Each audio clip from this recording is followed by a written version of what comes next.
নবী পাক সাল্লাল্লাহু আলাইহি ওয়াসাল্লাম ইরশাদ করেন, লা ইয়াদখুলুল জান্নাতা মান ফি কলবিহি হাব্বাতু খারদালিন মিনাল কিবর আও কামা ক্বালা আলাইহিস সালাতু ওয়াস সালাম।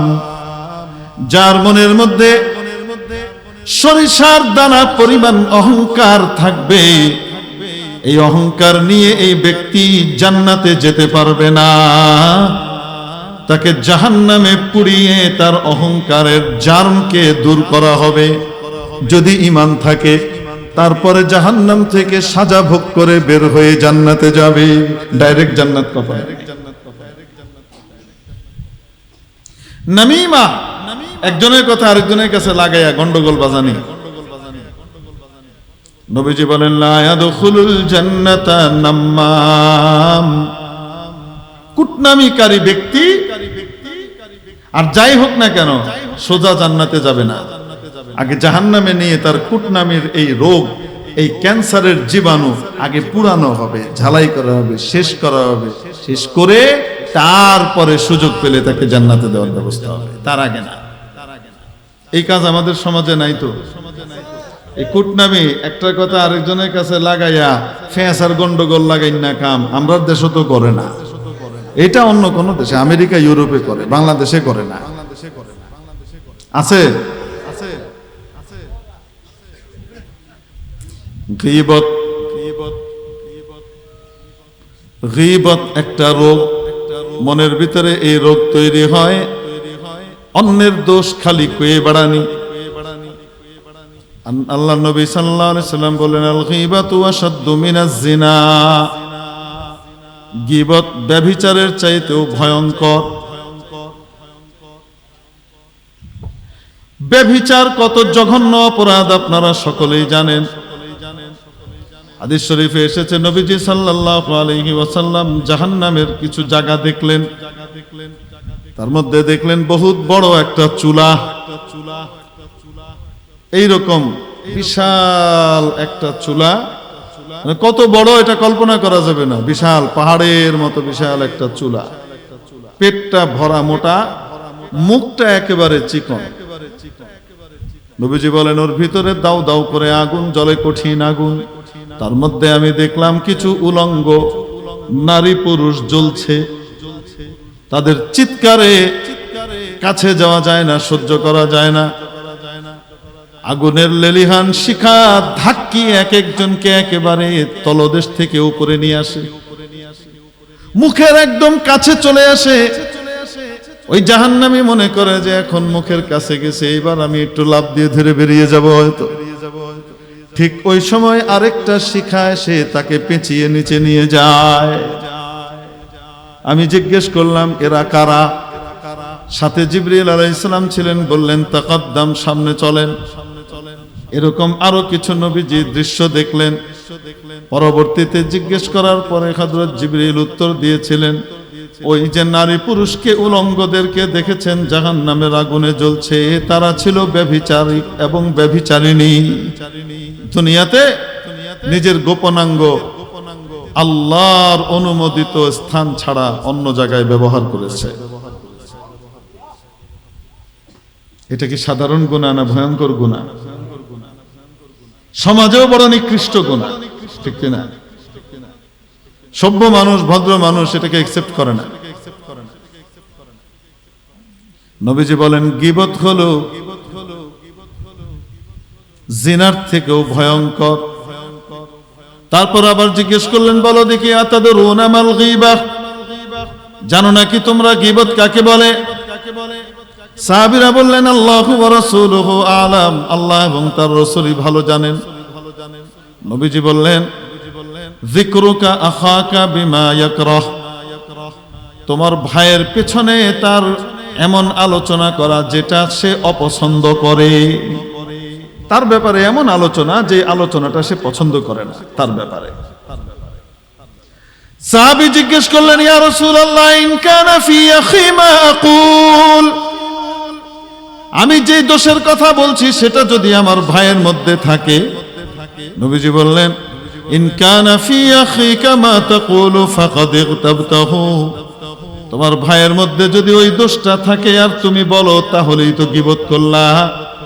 ওয়া ইন লাম ইয়াকুন ফি আখিকা মা তাকুলু ফাকাদ বাহাত্তাহু, আর যদি তার মধ্যে এটা না থাকে আর তুমি বলো, তাহলে তো তার উপরে মিথ্যা অপবাদ দিলা, ওইটা তো আরো জঘন্য।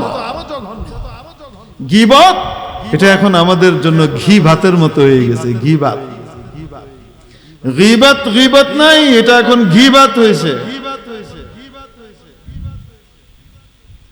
অথবা এমন কারো কাছে বলাটা জায়েজ যিনি তার সংশোধন করতে পারবেন। তো গীবত একটা ভয়ঙ্কর রোগ। এই রোগ যদি আপনার বাড়ি থেকে, আমার বাড়ি থেকে, আমার সমাজ থেকে দূর হয়ে যায়, সমাজের 50% গন্ডগোল শেষ। অবাস্তব না বাস্তব? এইগুলো একটা রোগ, আত্মার রোগ। লোভ, আখেরাত ভুলে যাওয়া, দুনিয়ার লোভে মত্ত হয়ে যাওয়া।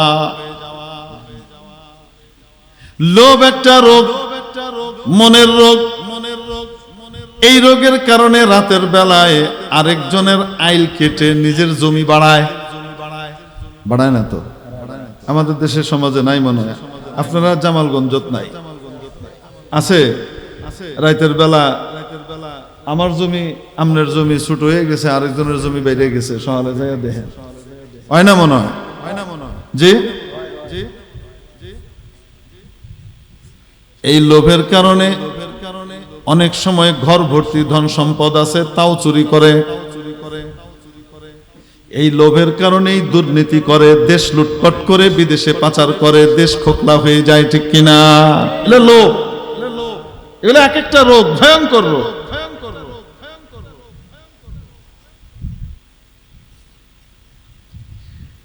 নবীজি বলেন, যদি মনটা ভালো হয়ে যায়, কলবটা ভালো হয়ে যায়, গোটা শরীর ভালো হয়ে যাবে। আর যদি কলবটা ভালো না হয়, শরীরটা ভালো হবে না। এই জন্য গোটা শরীরের নিয়ন্ত্রক রাজা কে? মালিক হলো কলব। এটা সবচেয়ে সেরা জিনিস। এটার গতি আর দৌড় কত বেশি আপনি কল্পনাই করতে পারবেন না। আপনি একটু চিন্তা করেন তো, আপনি মুহূর্তের ভিতরে চলে যেতে পারবেন নিউ ইয়র্ক। নিউ ইয়র্ক যাইতে হলে বাংলাদেশ থেকে কয় ঘন্টা জার্নি করা লাগে? ইংল্যান্ড যেতে হলে, বাংলাদেশ থেকে যেতে হলে মিনিমাম 10 ঘন্টা জার্নি করা লাগে ডিরেক্ট ফ্লাইটে গেলে। ওখান থেকে আবার আটলান্টিক পাড়ি দিয়ে ওখানে যাইতে হলে, যদি ডাইরেক্ট যায়, তারপরও আরো 8 ঘন্টা, 18 ঘন্টা 19 ঘন্টা লাগে টানা যদি সফর করে। কোথায় যেতে? নিউ ইয়র্ক যাইতে। আপনি এখানে বসে এক মুহূর্তে নিউ ইয়র্ক চলে যাবেন। আপনি বসে রয়েছেন এখানে, মন চলে গেছে নিউ ইয়র্ক, নিউ ইয়র্কের বিল্ডিং দেখতেছে। অবাস্তব না বাস্তব? এটার গতি তো আল্লাহ কঠিন বানাইছেন, বড় শক্তিশালী, পাওয়ারফুল জিনিস। এত দ্রুত গতির বানাইছেন, জমিনে বসে আরশের মালিকের সাথে ডিরেক্ট কানেকশন করে ফেলে, 7 আসমানের উপরে চলে যায়। কি রকেট মকেট! 7 আসমানের উপরে আল্লাহর আরশে চলে যায় তার দিল, বসে রয়েছে এখানে। কিন্তু কখন? যখন এটার ভিতরে ভাইরাস থাকবে না। আপনার কম্পিউটার একদম হাই পাওয়ার প্রসেসর আপনি দিয়ে রাখছেন, হার্ড ডিস্কও এরকম জবরদস্ত মেশিন, সবকিছু ঠিক আছে, ধাই ধাই করে কি করে কাজ করে, ধরেন সুপার কম্পিউটার একটা। কিন্তু যদি ভাইরাস ঢুকে, হয় কি হয় না? আপনার কলব আল্লাহ পাক এত গতিশীল বানিয়েছেন, এটা যদি শুধু এটার ভিতরে ভাইরাস ঢুকে, যে যেগুলি কইলাম, এই ভাইরাস ঢুকলে এটার গতি নষ্ট করে দেয়, এটার পাওয়ার শেষ করে দেয়, হ্যাং হয়ে যায়, কাজ করে না। অবস্থাটা এমন হয় জানোয়ারের অদম হয়ে যায়। রব্বুল আলামিন বলেন, লাহুম কুলুব লা ইয়াফকাহুনা বিহা, দিল থাকে কিন্তু তা দিয়ে তারা অনুধাবন করে না, বুঝে না। ওয়ালাহুম আয়ুনুন লা ইউবসিরুনা বিহা, চোখ আছে চোখ দিয়ে দেখে না।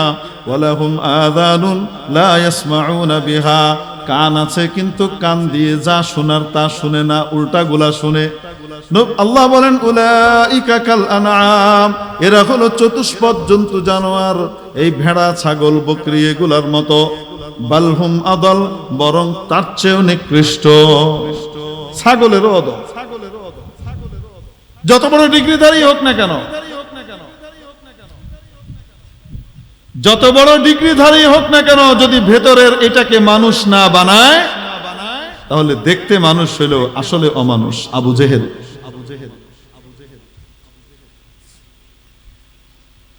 মেরে মুহতারাম দোস্ত, আজিজ ও বুজুর্গ, এজন্য রব্বুল আলামিন কোরআনে কারীমে বিভিন্ন জায়গার বিভিন্ন বিষয় বোঝাবার জন্য বিভিন্ন বস্তুর কসম খেয়েছেন। কোন সময় একটা বস্তুর কসম খেয়ে কি করেছেন?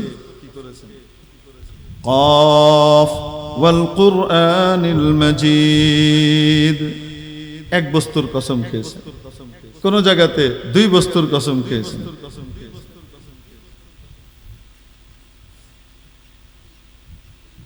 কখনো কখনো দুই বস্তুর কসম খেয়েছেন।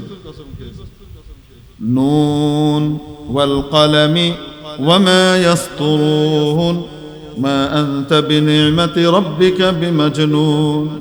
কখনো তিন বস্তুর কসম খেয়েছেন, কখনো চার বস্তুর কসম খেয়েছেন। ওয়াল লাইলি ইযা ইয়াগশা ওয়ান নাহারি ইযা তাজাল্লা ওয়ামা খালাকায যাকারা ওয়াল উনসা والسماء ذات البروج واليوم الموعود وشاهد ومشهود قتل أصحاب الأخدود। এক এক জায়গাতে এক এক রকমের কসম খেয়েছেন, কিন্তু একটা জিনিস বোঝানোর জন্য আল্লাহ তাআলা 11টা বস্তুর কসম খেয়েছেন। কয়টা? 11টা কসম খেয়েছেন। তারপর বলেছেন, গোটা কোরআন হাদিস চষেন, আল্লাহ তাআলা কোন জায়গাতে 11 জিনিসের কসম খেয়ে তারপরে কোন কথা বলেছেন আপনি পাবেন না। ওয়াশ-শামসি ওয়া দুহাহা ওয়াল কমারি ইযা তালাহা ওয়ান নাহারি ইযা জাল্লাহা ওয়াল লাইলি ইযা ইয়াগশাহা والسماء وما بناها والأرض وما طحاها ونفس وما سواها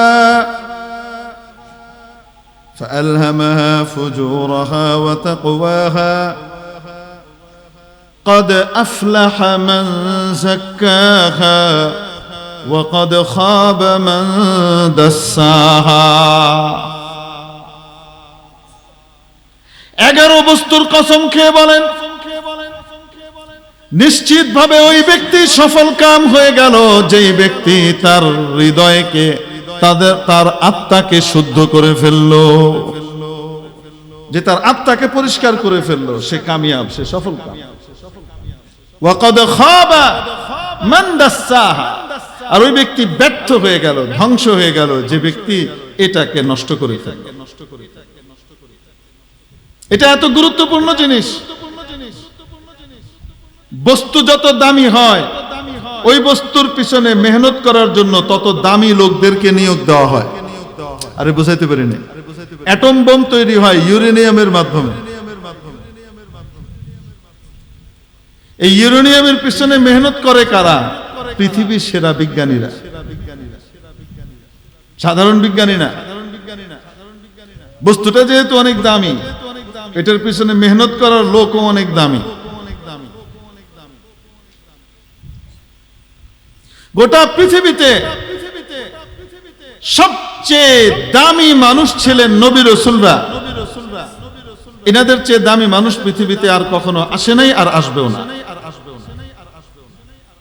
এই নবী রাসূলদেরকে আল্লাহ তাআলা মেহনত করতে পাঠিয়েছেন কিসের উপরে জানেন?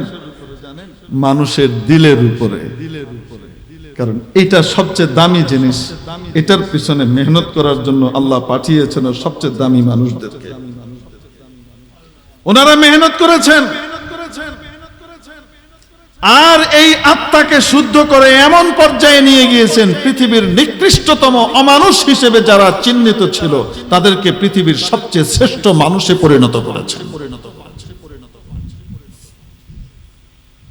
এই যে একটু আগে আমাদের হযরত মুহতারাম বয়ান করছিলেন, 3 জন মুসাফির আর 8টা রুটি, একটা ঘটনা শোনাচ্ছিলেন না?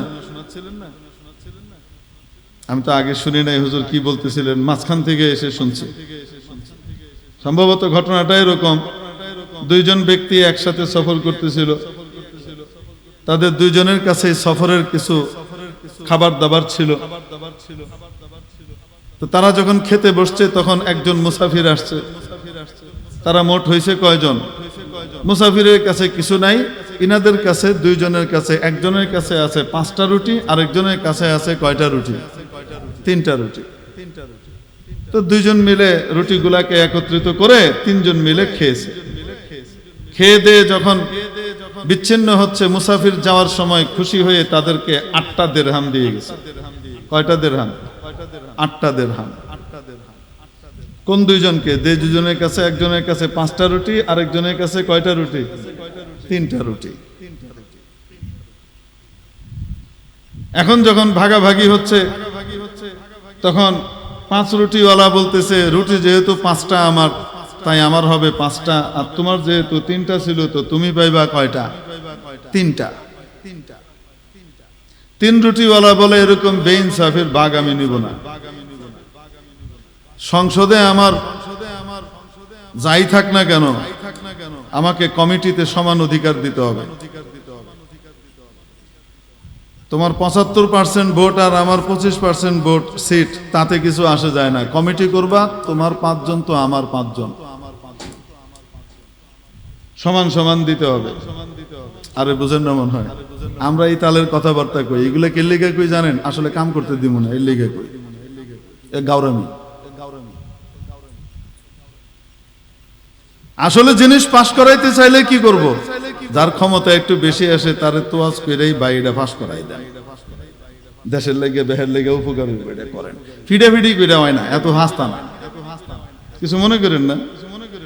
আমিও আপনাদের মতো মজলুম পার্টির লোক, তারপরেও কইতেছি, জিততে হইলে মাঝে মাঝে কি করা লাগে? ছাড় দেওয়া লাগে। কয় আমার পাওয়ার আছে, আই হ্যাভ পাওয়ার, আমি রাস্তায় এসে সব অচল করে দিব। তোমারও অচল করার সিস্টেম অন্য অনেকেরই জানা আছে। দেশটা অনেকদিন পরে পাইছি, সবাই মিলে সুন্দর করে চালান। যাদেরকে আল্লাহ ক্ষমতা দিছে তারাও মনে করেন না যে আমরাই সব, আমরা যা করবো তাই হবে। আর যাদেরকে আল্লাহ তাআলা এতদিন পরে, স্বাধীনতার এতদিন পরে এতটুকু মর্যাদা দিছে, তারাও মনে করেন না এইবার পাইছি অর্ধেক আইছি, সামনের বার পুরা ফায়াল বান, সামনের বার 0 হয়ে যেতে পারো। আর যারা অনেক বেশি পাইছি, যে আল্লাহ 17 বছরের হেডিরে তাড়াই তারে, তো তোমারও তাড়াই তারে। অতএব সবাইকেই সতর্ক হতে হবে। এতদিন পরের এই দেশটাকে সবে মিলে গড়তে হবে, একে অপরের প্রতিদ্বন্দ্বী নয়, একে অপরের সহযোগী হিসেবে দেশটাকে চালানোর জন্য সকলে মিলে চেষ্টা করুন। আমরা এই নসিহত করতে চাই। ভুল বললাম নাকি? এখন 3 রুটি আর 5 রুটির কি লাগছে মনে আছে তো? 3 রুটিওয়ালা বলে, 5 রুটিওয়ালা বলে যে আমার ছিল 5 রুটি, তোমার ছিল 3 রুটি, মোট হয়েছে কয় রুটি? 8 রুটি। আর ওই লোক দিয়ে গেছো কয় দিরহাম? 8 দিরহাম। তাহলে আমি পাবো 5 দিরহাম, যেহেতু আমার 5 রুটি ছিল, তোমার ছিল 3 রুটি, তো তুমি পাইবা কয় দিরহাম? 3 দিরহাম। এখন 3 রুটিওয়ালা বলে আমি মানি না, আমাকে সমান সমান দিতে হবে, আমাকেও 4 রুটি দিতে হবে। বুঝতে পারেন নাই? এখন 2 জনে মিলে বিচারপতির কাছে গেছে। বিচারপতির নাম হলো আলী ইবনে আবি তালিব রাদিয়াল্লাহু আনহু কাররামাল্লাহু ওয়াজহা, নবীজি সাল্লাল্লাহু আলাইহি ওয়াসাল্লামের আপন চাচাতো ভাই এবং নবী দুলালী হযরত ফাতেমা রাদিয়াল্লাহু তাআলা আনহার জামাতা, হাজবেন্ড, 4র্থ খলিফা হযরত আলী, ওনার কাছে বিচার নিয়ে গেছে। হযরত আলী রাদিয়াল্লাহু তাআলা আনহু বললেন 3 রুটিওয়ালাকে তোমাকে যা দিছে খুশি হয়ে ওইটা নিয়ে নাও।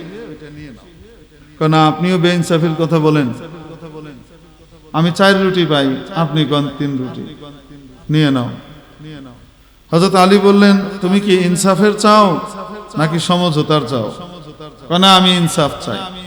আচ্ছা ঠিক আছে, যদি ইনসাফ হয় তাহলে রুটিওয়ালারে কইতেছে, ওই দিরহাম যার কাছে আছে তাকে বলতেছে, ওকে 1 দিরহাম দাও, তুমি 7 দিরহাম নাও। মানে 5 রুটিওয়ালাকে বলতেছে কয় দিরহাম? 7। আর 3 রুটিওয়ালারে কইতেছে কত? 1। আইলাম 1 বাড়ায়া নিবার লাগিয়া, আপনি তো আরো 2 কমায়া দিলেন। বুঝেন নাই মনে হয়? কয়টা কেমনে ইনসাফ হইলো হযরত বুঝাই দেন। হযরত আলী রাদিয়াল্লাহু তাআলা আনহু বললেন, আচ্ছা ঠিক আছে, বুঝাই দিচ্ছি। প্রতিটা রুটি 3 জন মিলেই তো খাইছো তোমরা? কয় হ্যাঁ। তাহলে প্রত্যেকটা রুটিকে 3 ভাগ করো। প্রত্যেকটা রুটি থেকে 3 জনে সমান সমান করে খাইছো, তো প্রত্যেকটা রুটি কয় ভাগ করো? 3 ভাগ করো। তো 3 ভাগ করলে টুকরা হইছে কয়টা? আস্তে কোন? 3 আটা 24। তাহলে 24টার ভেতর থেকে প্রত্যেকে সমান সমান করে খাইছে। তাহলে এক একজন কয় টুকরা করে খাইছে? 3 আটা। তো কয় টুকরা করে খাইছে? 8 টুকরা করে খাইছে, তাই না? তাহলে মুসাফিরও খাইছে কয় টুকরা? 8 টুকরা। আর 2 জনে খাইছে কয় টুকরা? 8 টুকরা, 8 টুকরা করে, তাই না? এখন উনি বললেন, 3 রুটিওয়ালা, তোমার রুটি ছিল কয়টা? কয় 3টা। 3টা রুটিকে ভাগ করো, কত হয়? 3 তিরিকা 9। তার ভিতরে 8 টুকরা তো তুমিই খাইছো। তো মুসাফির খাইছে কয় টুকরা? 1 টুকরা। তোমার কাছ থেকে 1 টুকরা খাইছে। আর যে 5 রুটিওয়ালা, তার 3 পাঁচা কত? 15। তো এই 15-র ভিতর থেকে হ্যাঁ নিজে খাইছে কত? 8। বাকি রইছে কত? হেই 7 খাইছে কেডায়? মুসাফির। তো মুসাফির 8 টুকরার ভিতরে 1 টুকরা খাইছে 3 রুটিওয়ালার, আর 7 টুকরা খাইছে কয় রুটিওয়ালার? 5 রুটিওয়ালার। দিয়ে গেছে কত? 8 দিরহাম। অতএব 1 দিরহাম পাইব 1 টুকরাওয়ালা, আর 7 দিরহাম পাবে 7 টুকরাওয়ালা। ইনসাফ বুঝছেন নি? এই ছিলেন হযরত আলী রাদিয়াল্লাহু তাআলা আনহু। সুবহানাল্লাহ কইেন না। হযরত আলী রাদিয়াল্লাহু তাআলা আনহু অদ্ভুত উপস্থিত জবাব দিতেন। নবীজি ওনার প্রশংসা করে বলেছেন, আকদাহুম আলী।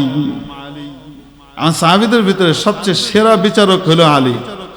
এমন বিচার করে অদ্ভুত, মাথায় আসে না। কারো মাথায় আসছে কেমনে এটা সম্ভব? কন্যা কেন? হ্যাঁ,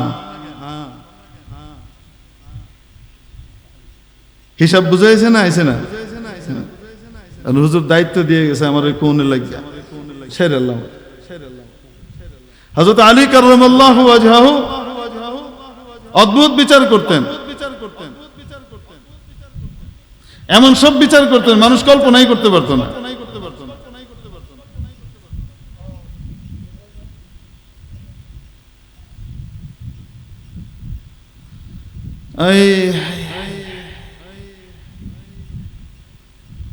হযরত আলী রাদিয়াল্লাহু তাআলা আনহুর ঘটনা।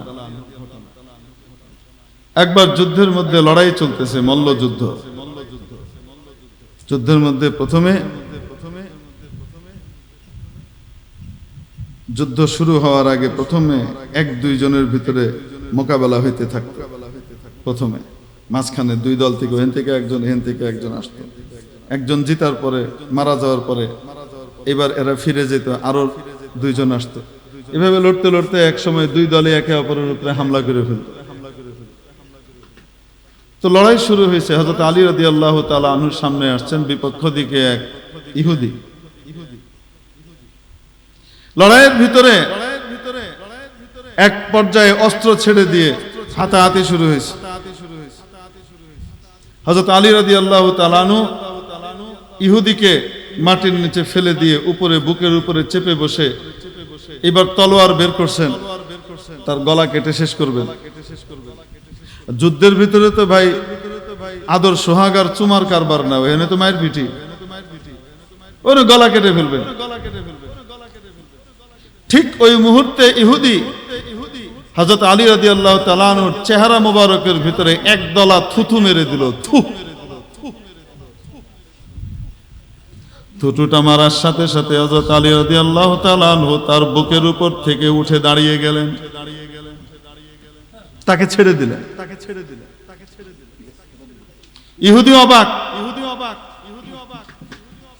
কারণ ইহুদি ধারণা করে রেখেছিল ইয়াকতুলুনি বিআশনাইল কিতলা,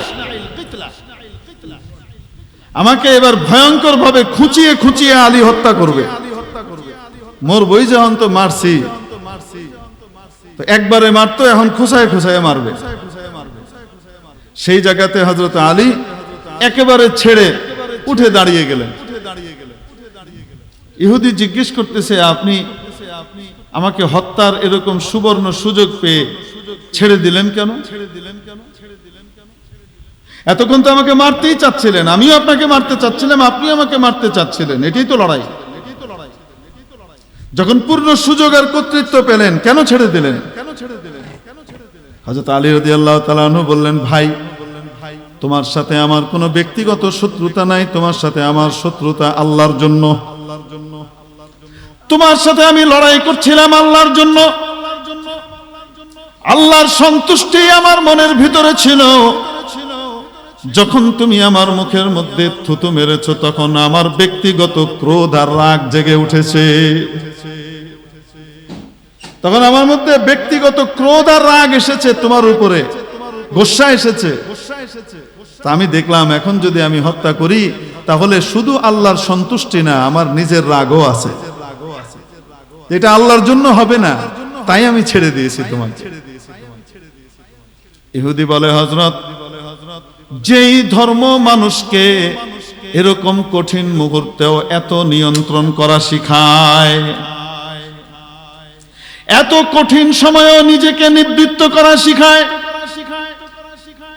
শত্রুকে হাতে পাওয়ার পরেও ছেড়ে দেওয়া শিখায়, সেই ধর্ম কখনো ভুল হতে পারে না, সেই ধর্ম কখনো অন্যায় হতে পারে না। আমি সেই ধর্মে দীক্ষিত হতে চাই। ভাই, আপনারা কেন আসেন?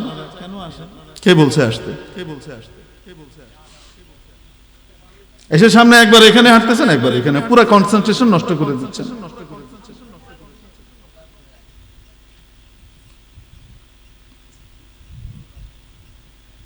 আল্লাহ মাফ করে দেখ আমাদের সবাইকে। আমি তো ছোট মানুষ, অনেক বড় বড় মানুষদের কিছুই হয় না, সামনে দিয়ে লড়াই ঝগড়া হইলেও কিছু হয় না। আমি তো ছোট মানুষ, আমার মন ওদিকে নিবদ্ধ হয়ে যায়।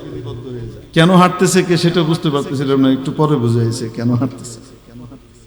মানুষের সমস্যা থাকতে পারে, জরুরত থাকতে পারে, প্রয়োজন থাকতে পারে, এই জন্য আগে ভাগে বাড়িতে যাওয়াও দরকার হতে পারে, তাই না?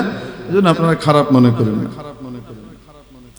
তবে নিচু হয়ে আস্তে করে ছোট হয়ে গেলে কারো নজরের ভিতরে অবস্ট্রাকশন আসতো না। আল্লাহ পাক আমাদের সবাইকে,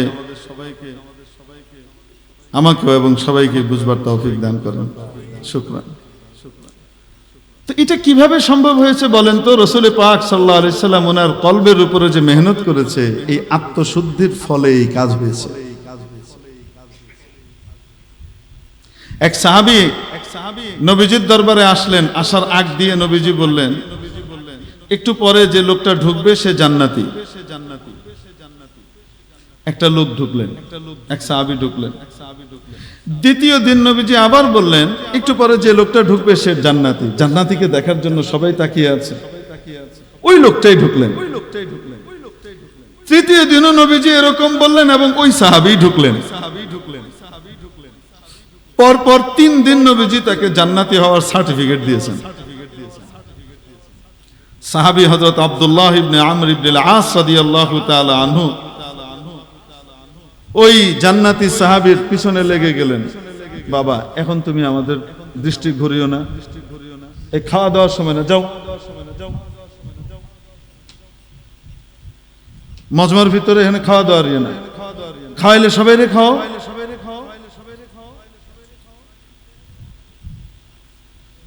হুজুর খাইতে চাইতেছেন না, না হুজুর নেন। তারপর আবার আমার এহেনও আসবে, তা আমারও মনে চাইবে যে একটু খাই, তা আবার খাইতেও পারবো না, কারণ এতজন লোকের সামনে আমি আল্লাহ আল্লাহ কে বা খাই। কিন্তু আবার অনেক সময় খাওয়ার দরকারও পড়ে, গলাটাকে গরম করার জন্য, আপনাদের খেদমত করার জন্যই জরুরতে খাওয়া লাগে, নাকি লাগে না? লাগে। কিন্তু এই হুজুরকে কেন্দ্র করে সবাই যখন চা বিস্কিট সরবরাহ করতে থাকে, তো মানুষের দৃষ্টি কি হুজুরের দিকে তাই না, চা আর বিস্কিটের দিকে যায়। এজন্য মঞ্চে যারা আছেন সকলে সম্মানিত, এনাদের সবাইকে আলাদা করে নিয়ে ভালো করে খাওয়াবেন, মঞ্চে না। আপনারা কি নারাজ হচ্ছেন নাকি যে মঞ্চের মানুষদেরকে খাওয়াবে, আমরা খাওয়াইতো না? আল্লাহ পাক কাউকে কাউকে মর্যাদা দিয়েছেন আলাদাভাবে। তিলকার রুসুলু ফাদ্দালনা বা'দাহুম আলা বা'দ। নবী রাসূলদের ভিতরে আল্লাহ বলেন কাউকে আমি কারো তুলনায় অধিক মর্যাদা দিয়েছি। আল্লাহ পাক কাউকে এখানে বসাইছেন, সে খাবে। এমনও হতে পারে আল্লাহ পাক আপনাকেও নিয়ে আসবেন। আরে কয় না কেন? আরে এখানে না আনলেও জান্নাতের যে একটা মঞ্চ হবে ওখানে তো উঠাইতে পারে, জান্নাতীদেরও তো একটা মঞ্চ হবে। মন খারাপের কিছু নাই। তো বলছিলাম, কি কইতেছিলাম যেন?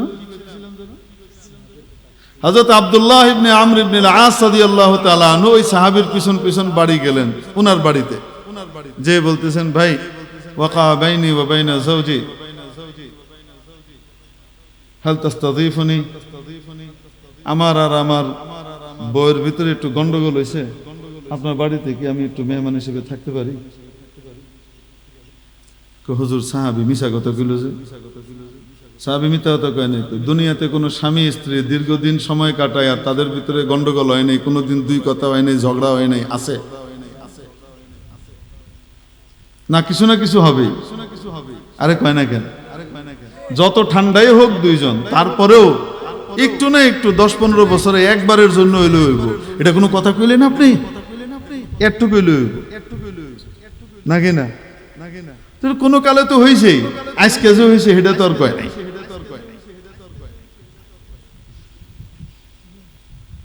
তো আপনার বাড়ি থেকে একটু মেহমান হিসেবে থাকতে পারি আমি? হ্যাঁ হযরত আসেন। উনি 3 দিন থাকলেন ওই বাড়িতে। 3 দিন পরে মেহমানকে জিজ্ঞেস করতেছে, হযরত ঘটনা কি বলেন তো? আপনার মতো ব্যক্তির 3 দিন বাড়ি থেকে আলাদা থাকা এটা স্বাভাবিক না। আর আপনার যাওয়ারও জায়গা নাই এরকম না, আপনার তো অনেক জায়গা আছে যাওয়ার, আপনি আমার মতো গরিবের এখানেই আছেন, ব্যাপারটা কি বলেন তো হযরত? উনি বলেন, ব্যাপার হলো এই, পরপর 3 দিন নবীজি তোমার ব্যাপারে জান্নাতি হওয়ার সুসংবাদ দিয়েছেন, তুমি কি আমল করো এটা দেখতে আইছি। হযরত কি দেখলেন? বলে কিছুই তো দেখলাম না, আমি যা রাত্রে ইবাদত করি তুমি তো তার অর্ধেকও করো না। দিনের ইবাদত আর রাতের ইবাদত, দিনে তো আমি তুমি সমান, রাতের বেলায় খাস ইবাদত, সেটার ভিতরে তুমি তো আমার চাইতে অনেক কম করো, কিন্তু তোমার ব্যাপারে নবীজি বললেন ব্যাপারটা কি, তুমি কি আমল করো কত দেখি। তোমার দেখি রাত্রে আইসা নাক চাইনা ঘুম দাও, খত খত করে সে তাহাজ্জুদের সময় ওইটা তাহাজ্জুদ পড়ো। কোন সাহাবী এমন ছিলেন না যে সাহাবী তাহাজ্জুদ পড়তেন না, প্রত্যেক সাহাবী তাহাজ্জুদ পড়তেন, প্রত্যেক সাহাবী, কোন সাহাবী তাহাজ্জুদ বাদ দিতেন না। তো এটা তো সবাই পড়ে, তো তোমারও দেখি পড়তে, কিন্তু এছাড়া আলাদা কোনো আমল তো দেখলাম না, আমি তো সারা রাত যাবি। আমারও তো নবীজি বললেন না, তোমারও বললেন, ব্যাপার কি? উনি কয়, হযরত আসলে রাতে ঘুমাই, কারণ সারা দিন দিন মজুরি করি, কামলা খাটি, খুব ক্লান্ত থাকি, তাই এসে ঘুমাই যাই এশার নামাজ পড়ে। আর তাহাজ্জুদের সময় চোখটা খুলে ইবাদত করতে পারি না। আমি জানি না আমার কি ইবাদত আছে, আমি জানি না, তবে একটা আমল আমি করি যেটা কেউ জানে না, সেটা হলো প্রতিদিন রাতের বেলায় ঘুমাইতে যাওয়ার সময় আমি আমার সকল মুসলমান ভাই বোনকে মাফ করে দিই। হে আল্লাহ, কেউ যদি আমার কাছে কোনো হক পেয়ে থাকে, আমাকে কোনো কষ্ট দিয়ে থাকে, আল্লাহ আমি আমার দিল সাফ করে ফেললাম, তাকে আমি মাফ করে দিলাম, আমার দিলটা তুমি সাফ করে দাও। হযরত আব্দুল্লাহ ইবনে আমর ইবনে আল-আস রাদিয়াল্লাহু তাআলা আনহু বললেন, ভাই রে, এইটাই সেই আমল যে আমল তোমাকে দুনিয়াতে জান্নাতি বানাইয়া দিছে।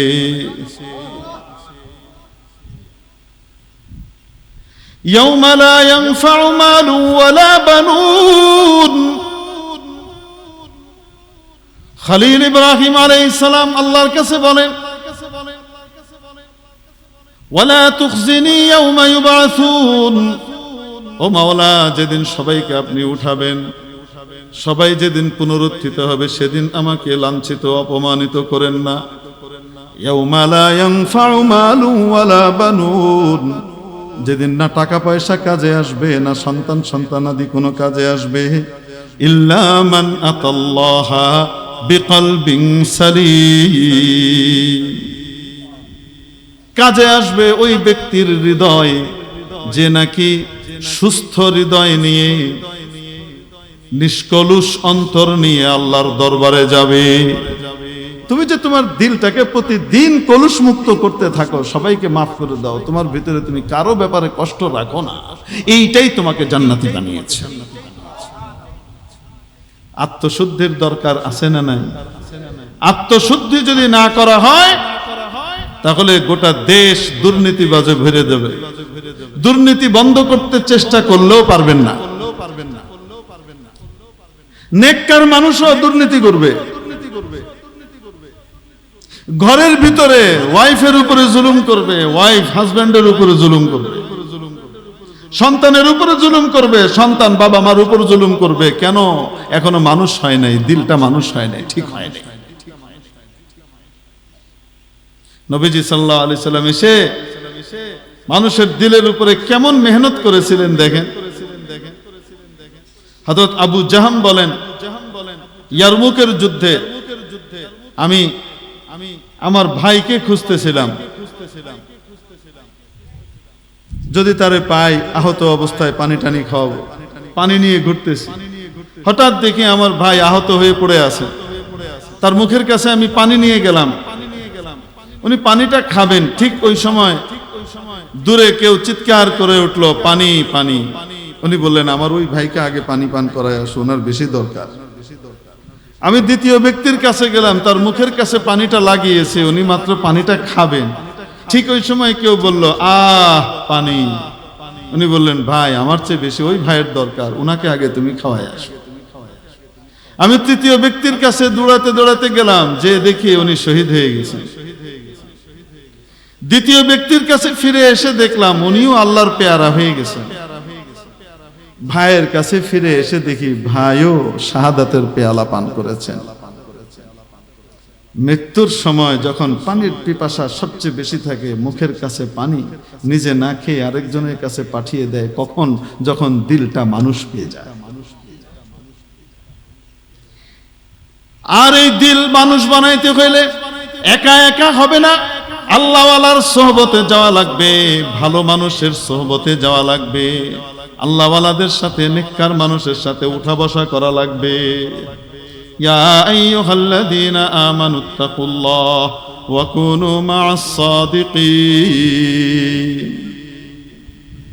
সাদিকিনের সাথে থাকো, আল্লাহওয়ালাদের সাথে থাকো, সত্যবাদীদের সাথে থাকো। সাদিকিন কারা? এটার ব্যাখ্যা আবার আল্লাহ অন্য জায়গায় দিয়েছেন। সাদাকু ওয়া উলাইকা হুমুল মুত্তাকুন। লাইসাল বিররা আন তুওয়াল্লু ওয়ুজুহাকুম কিবালাল মাশরিকি ওয়াল মাগরিব ওয়ালাকিন্নাল বির মান আমানা বিল্লাহ থেকে শুরু হয়েছে। ওই গুণগুলা যাদের ভিতরে থাকে, যারা আল্লাহর হক আদায় করে, বান্দার হক আদায় করে, সকল জানোয়ারের হক আদায় করে, মাখলুকের হক আদায় করে। এক কথায় যারা আল্লাহর হক আদায় করে, বান্দার হক আদায় করে, কারো হকে ত্রুটি করে না, এই সমস্ত ব্যক্তিরা হলো আল্লাহ। আল্লাহ পাক বলেন, এদের সাথে থাকো। সোহবতে সালেহ তুরা সালেহ কুনা, সোহবতে তালেহ তুরা তালেহ কুনা। সালেহ আল্লাহওয়ালার সাথে থাকলে তুমিও আল্লাহওয়ালা হবা। দুষ্ট লোকের সাথে থাকলে তুমিও দুষ্ট হয়ে যাবা। সৎসঙ্গে স্বর্গবাস, অসৎসঙ্গে সর্বনাশ। আছে না নাই? এটা হিন্দুদের ভিতরে ওই কথা আছে, সৎসঙ্গে স্বর্গবাস, অসৎসঙ্গে সর্বনাশ। আতরওয়ালার দোকানে গেলে আতর না কিনলেও ফ্রি গ্রাম পাওয়া যায়। আরে কয় না কেন? আতরওয়ালার দোকানে গেলে, আতরওয়ালার কাছে গেলে আতর না কিনলেও ফ্রি ফ্রি কিছু ঘ্রাণ পাওয়া যায় কি যায় না? কামারের দোকানে হাপরের কাছে গেলে আগুনের স্ফুলিঙ্গ এসে কাপড় পুড়াইয়া দেয়, শরীর পুড়াইয়া দেয়।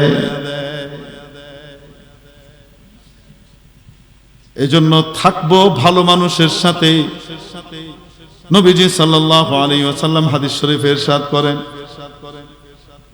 লা তুসাহিব ইল্লা মুমিনা। ভালোবাসা করবা, উঠা বসা করবা তো খাঁটি মানুষের সাথে, খাঁটি ইমানদারের সাথে। খাঁটি ইমানদার ছাড়া কারোর সাথে উঠা বসা করো না। ওয়ালা ইয়াকুল তাআমাকা ইল্লা তাকী। তোমার খাওয়া যদি অন্য কাউকে খাওয়াইতে হয় তাহলে সারা দুনিয়ার সবাইরে তো খাওয়াইতে পারবা না। টপ প্রায়োরিটি কাকে দিবা? মুত্তাকি পরহেজগারকে দাও।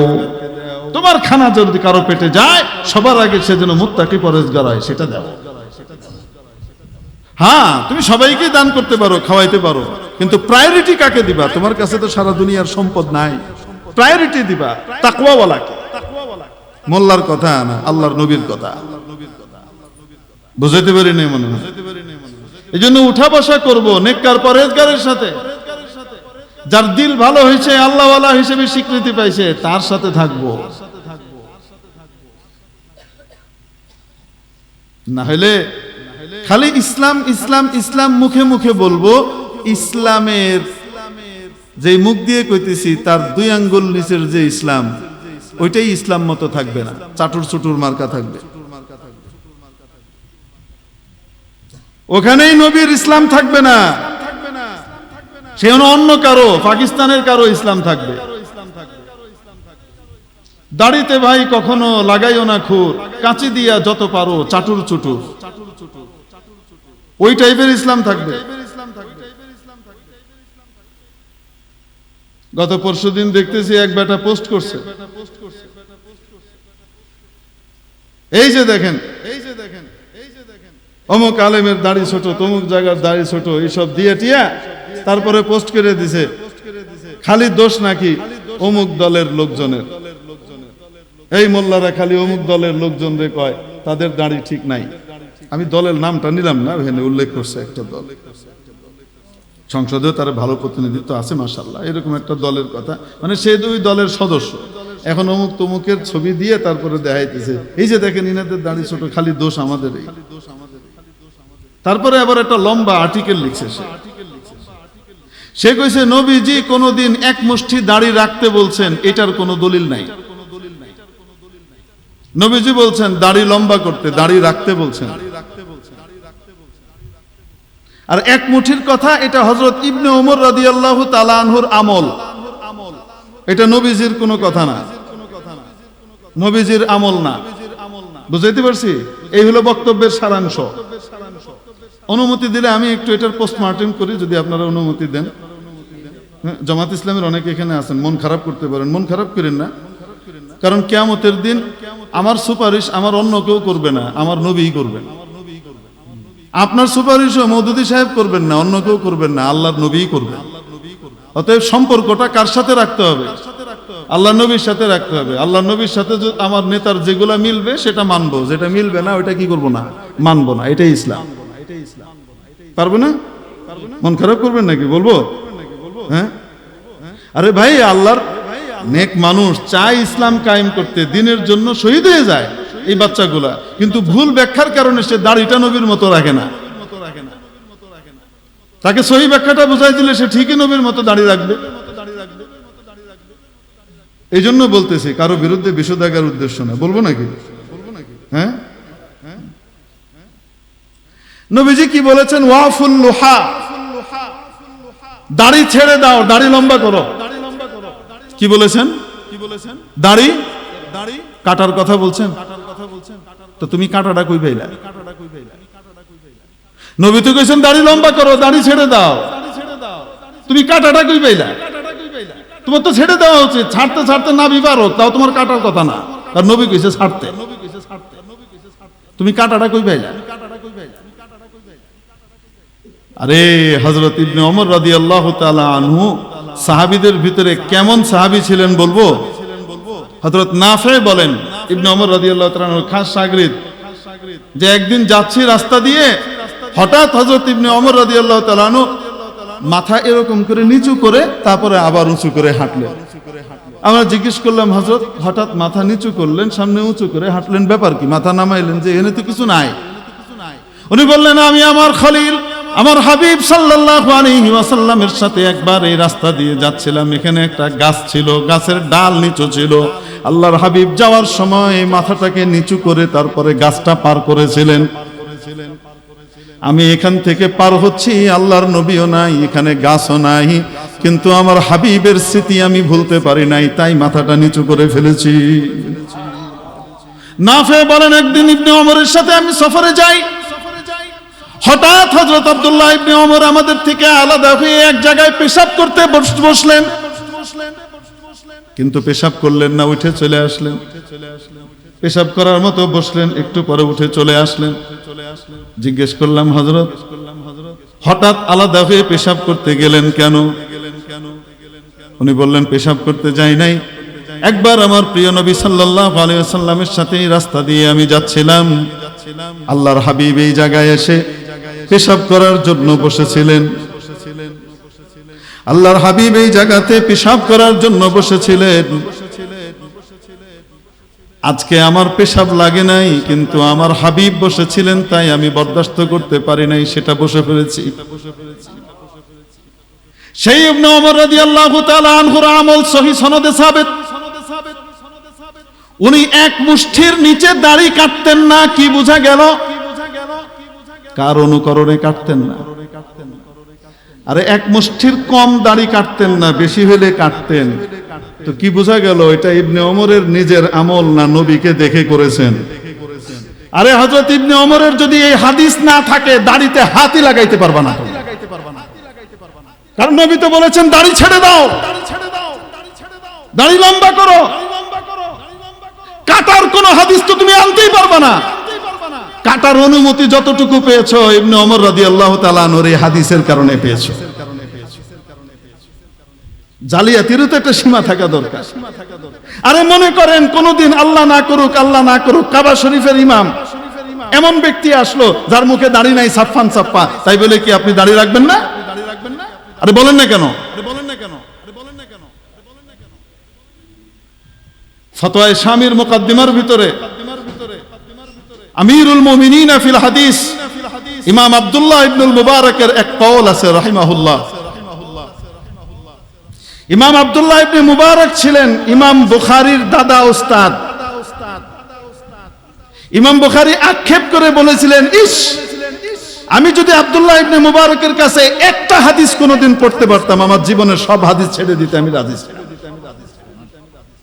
এমন ইমাম, যার উপাধি ছিল হাদিস সম্রাট। ইমাম বুখারীর দাদা উস্তাদ ইমাম আব্দুল্লাহ ইবনে মুবারক রাহমাতুল্লাহ আলাইহি বলেন, ওয়াহাল আফসাদাদ দীন ইল্লাল মুলুক ওয়া উলামা উসুইন ওয়া রুহবানুহা। দ্বীনকে, ধর্মকে, ইসলামকে যুগে যুগে ক্ষতিগ্রস্ত করেছে তিন ধরনের মানুষ। নাম্বার 1, রাজা বাদশারা। রাজা বাদশারা কর্তৃত্ব প্রতিষ্ঠার জন্য ক্ষমতায় এসে নিজেদের মন মতো ইসলাম বানিয়েছে দুষ্ট মৌলবীদেরকে দিয়ে। বুঝাইতে পারি নাই মনে হয়? তারাবির নামাজ হযরত ওমর রাদিয়াল্লাহু তাআলা আনহুর আমল থেকে শুরু করে এই করোনার আগ পর্যন্ত 2019 পর্যন্ত হারামাইন শরীফাইনে কয় রাকাত হয়েছে? 20 রাকাত। ইমাম বুখারীর আমলেও কয় রাকাত হয়েছে? 20 রাকাত। এই 20 রাকাতকে করোনার দোহাই দিয়ে মুহাম্মদ ইবনে সালমান নিজের নির্বাহী আদেশে 10 রাকাত করেছে। ক্ষতি করে নাই দিনে? বলেন না কেন? নাকি করে নাই ক্ষতি? জি, মুহাম্মদ ইবনে সালমান তো 10 রাকাত করছে। যদি কইতো তারাবি হবে না, মানুষের সময় নষ্ট, যার যার মতো মন মতো একা একা পড়বে ঘরের ভিতরে। নবীজি তো ঘরেই পড়ছেন জীবন। কি করতেন আপনি? বুঝাইতে পারি নাই মনে হয়? এর মনে করেন এমন কোন বাদশা আসলো যে বাদশা আদেশ করছে কোন ইমাম দাড়ি রাখতে পারবে না, চাইছে ফেলো। এখন ইমাম যদি দাড়ি চাচা হয়ে নামাজ পড়ায় তা আপনিও দাড়ি চেঁচে ফেলবেন? বলেন না কেন? নিস্তে হুজ্জত কওল ফেলে হেছে পীর কওলে আহমদ কওলে হক ও ফেলে আহমদ রাবেগি। কোন ব্যক্তির আমল দলিল নয়, দলিল হলো আল্লাহ পাকের কথা আর নবীর আমল, নবীর বাণী। হুজুর তাহলে ইবনে ওমরের কথা কেন মানবো? কারণ রাসূল বলেছেন যখন ফিতনা ফাসাদ দেখা দিবে, দ্বীনের নামে অনেক সমস্যা দেখা দিবে, এক একজন এক এক টাইপের দ্বীন বলবে, তখন তোমাদের জন্য জরুরি আলাইকুম বিসুন্নতি ওয়া সুন্নাতিল খুলাফাইর রাশিদিন আল মাহদিয়িন মিন বাদি। তখন নবীজি বলেছেন মা আনা আলাইহি ওয়া আসহাবি, আমার উম্মত 73 ভাগে ভাগ হবে, একদল জান্নাতি হবে, 72 জাহান্নামী হবে। সাহাবীরা জিজ্ঞেস করলেন ওইটা কোন দল? নবীজি বললেন আমি এবং আমার সাহাবীরা যেই মত ও পথের উপরে আছে সেই দল। তো সাহাবীদেরকে মানতে কে বলেছেন? আসতে বলেন, কে বলেছেন? তাহলে যখন নবীজি দাড়ি ছেড়ে দিতে বলেছেন, কাটার কোনো রিওয়ায়াতই নাই, তখন ইবনে ওমর রাদিয়াল্লাহু তাআলা আনহুর এই এক মুষ্টির অধিক দাড়ি কেটে ফেলা, এটা হলো দলিল যে নবীজি এক মুষ্টির কম কাটতেন না, বেশি হলে কাটতেন। বুঝাইতে পারি নাই?